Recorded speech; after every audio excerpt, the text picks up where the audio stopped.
बड़े धार्मिक थे, लेकिन एक ऐसी घटना इनके साथ घटी जिसने इनका सारा जीवन बदल दिया। इनकी संगत वैश्याओं के साथ हो गई और ऐसी संगत हुई कि इनका सारा जीवन उसी में जाने लगा। बहुत अच्छे ब्राह्मण होने के नाते ये शुरू से बड़े कर्मकांडी थे, लेकिन वैश्या की संगत में पड़कर इनका जीवन बिगड़ गया। सारा जीवन वैश्यावृत्ति में इनका जाने लगा। तो एक बार की बात, नारद जी ने विचार किया कि इतने अच्छे ब्राह्मण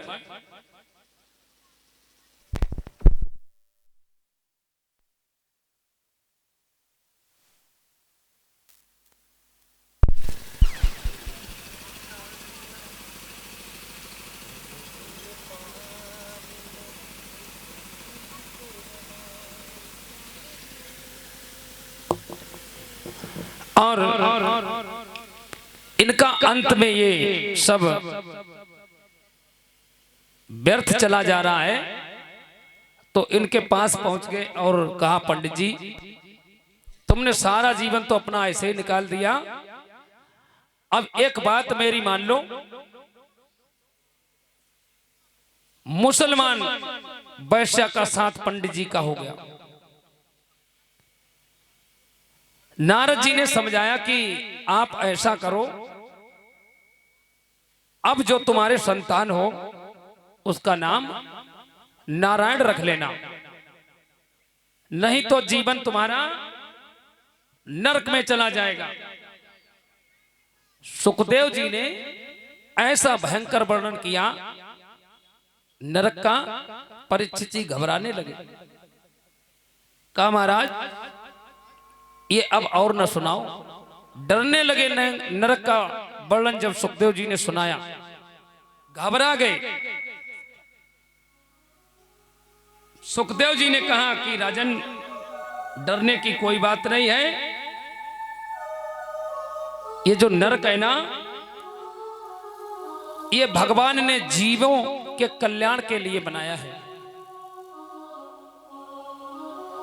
जीवों के कल्याण के लिए।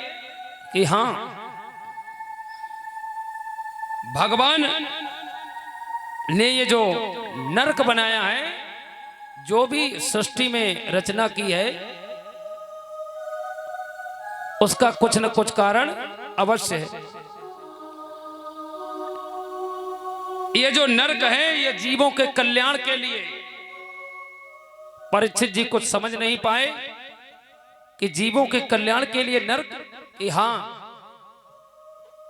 समझाने लगे, जैसे जो व्यक्ति कपड़े पहनता है, और कपड़ा सभी जानते हैं कि गंदा भी होता है, कपड़ा जब गंदा हो जाता है तो उसको धोने के लिए साबुन की आवश्यकता पड़ती है।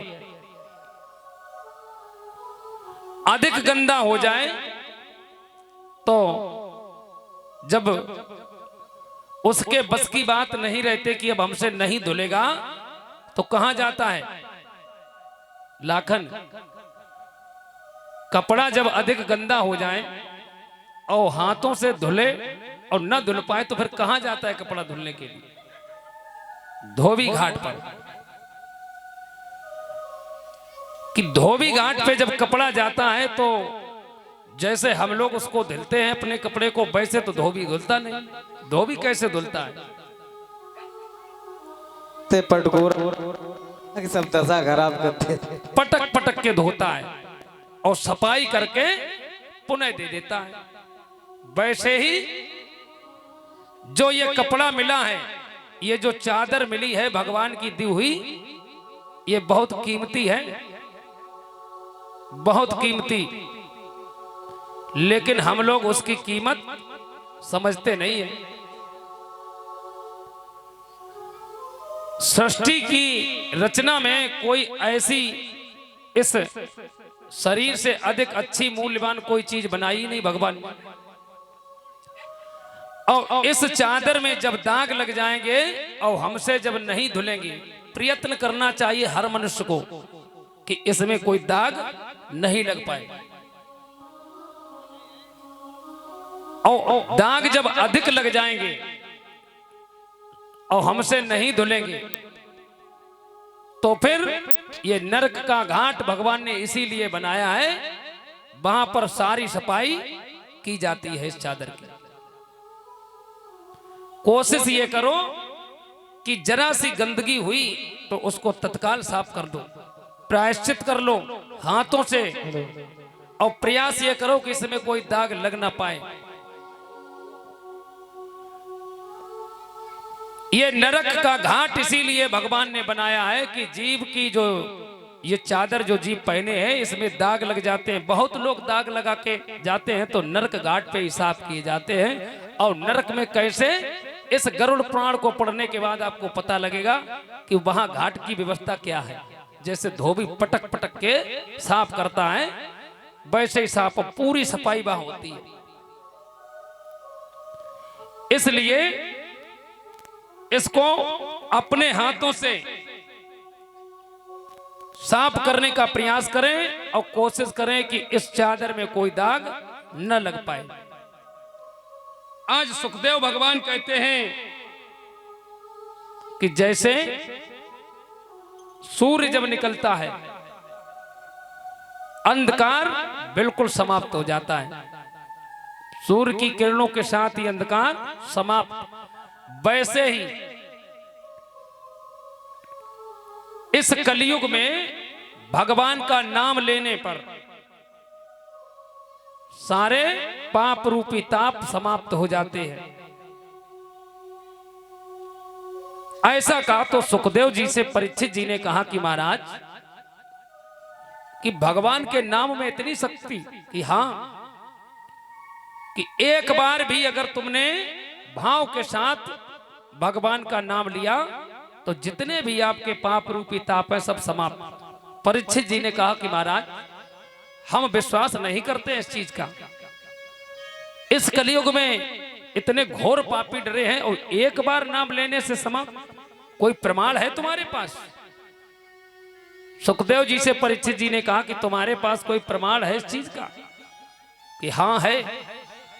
आज सुखदेव जी को प्रमाण दिया कि इसी कन्नौज नगर में अजामिल ब्राह्मण था, सारा जीवन वैश्यावृत्ति में चला गया और नारद जी के कहने पर उसने अपनी अंतिम संतान का नाम नारायण रख लिया और नारायण में उसकी इतनी ममता हो गई,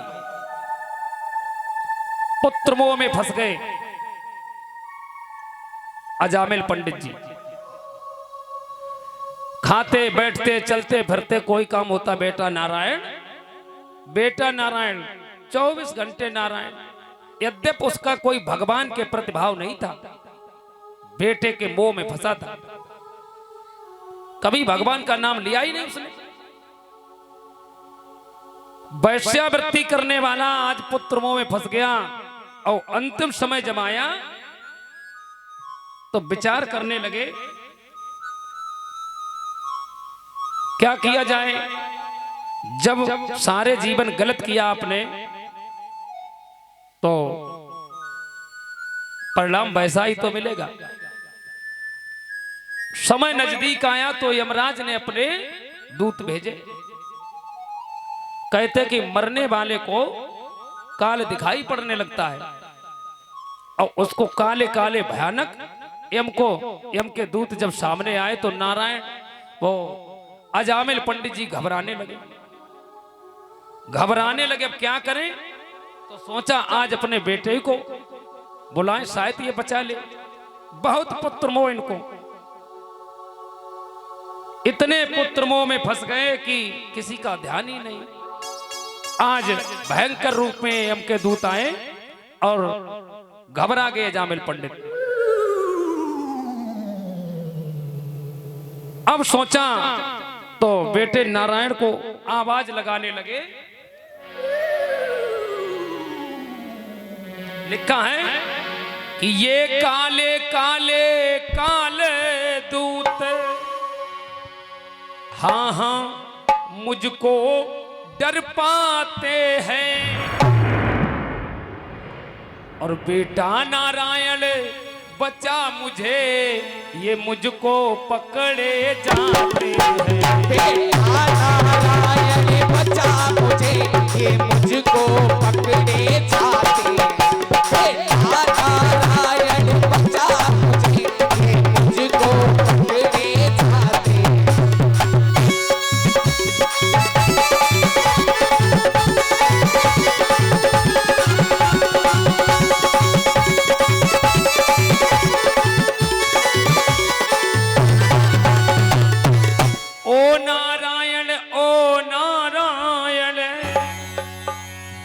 और इनको छाती से इधर करो, और ओ नारायण इस दीनहीन की खबर करो। ओ नारायण इस दीनहीन की खबर करो। ओ नारायण इस दीनहीन की खबर करो। जब ऐसी उसने आवाज लगाई तो ये करुण आवाज भगवान नारायण के कानों में पड़ी। देखा कौन मुझे पुकार रहा है। देखा अजामिल पंडित आज नारायण का नाम ले रहा है, और करुण आवाज सुनकर नारायण कहां चुप बैठ सकते हैं। तत्काल अपने दूतों को भेजा, और जाओ देखो मुझे कौन याद कर रहा है। आज भगवान नारायण के भी दूत पहुंच गए, और ऐसे पहुंचे जो यमराज के दूत थे उनको मार मार के, धक्का मार मार के हटा दिया। अब एक तरफ नारायण के दूत और एक तरफ यमराज के, झगड़ा होने लगा। वो कहे ये हमारा है और वो कहे ये हमारा। आज जब ऐसा झगड़ा हुआ तो यमराज के दूतों ने कहा कि ये यमराज के पास जाएगा, ये हमारे स्वामी का आदेश है, और ये हमारे स्वामी का क्लाइंट है। नारायण के दूतों ने कहा कि अरे पागल हो गए हो, ये हमारे स्वामी का नाम पुकार रहा है, तुम कैसे ले जा सकते हो।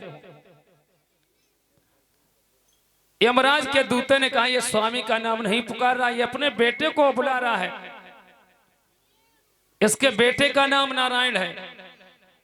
आज नारायण के दूतों ने कहा ये मैं कुछ नहीं जानता, ये हमारे स्वामी का नाम ले रहा है और हमारे स्वामी ने मुझे भेजा है, इसको तो मैं अपने नारायण के पास ले जाऊंगा।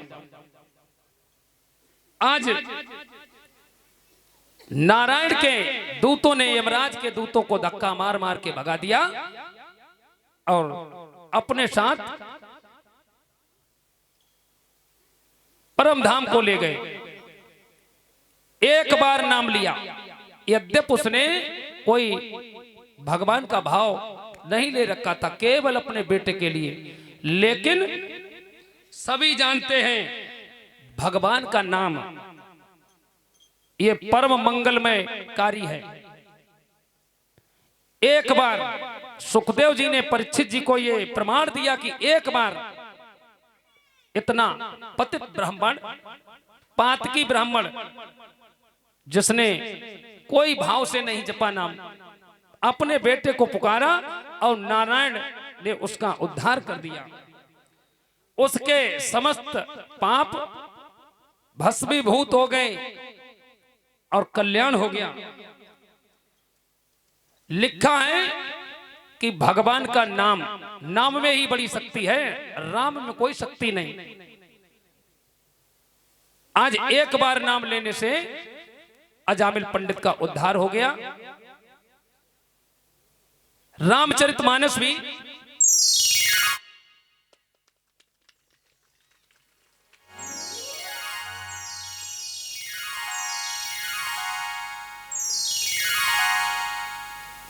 मानस में बाबा तुलसीदास ने लिखा है